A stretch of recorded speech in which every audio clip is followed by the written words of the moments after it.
Welcome back to Manga Mondays, the only manga review show that has never publicly announced its schedule and hopes that you haven't noticed it. Today I'm going to be reviewing, Unmagical Girl, which is one of the better manga I've even reviewed on this show. I really like this thing.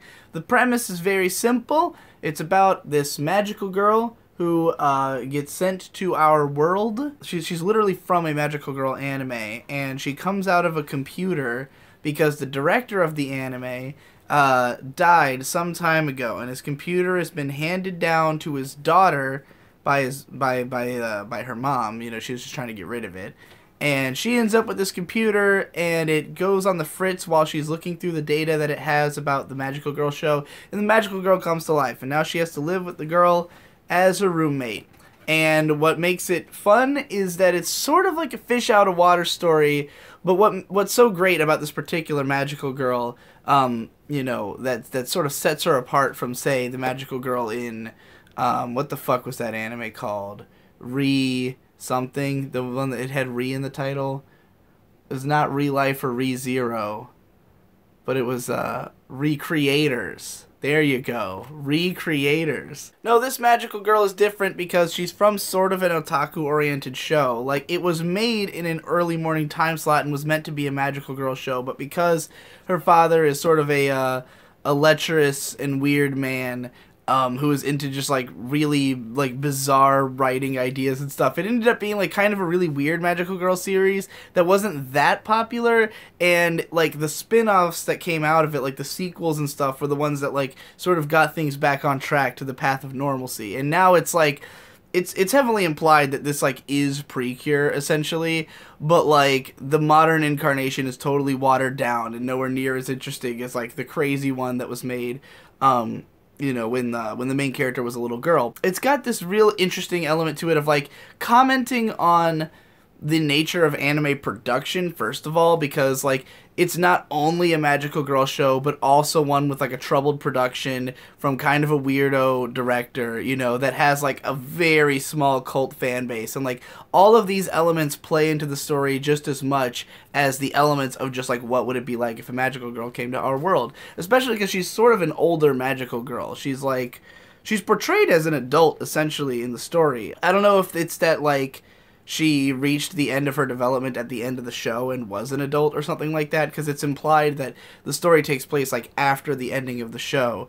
But in any case, she's basically an adult Magical Girl. She's the same age as the girl who she moves in with, and the main character girl is, like, I want to say 19 or 20, and she's a college student living alone. So that's nice that it's not just some high school girl, but like most, she has no friends, and she's a big anime dork, and she's got, like, tons of figures and stuff, and just, like, you know, is living the otaku loner life, and is mostly okay with it. But it was because of her wish to have a friend like Pretty Angel Nearbrave here that brought her out of the computer. I could have been using her name the whole time. It's written right here on the back of the book, and I could have read it and remembered. The artwork is cute and cool and expressive and funny, and it's all around good. It's a solid time. There's lots of good gags, lots of real fun fish out of water jokes, lots of real fun just, like, scenarios that the characters get put into.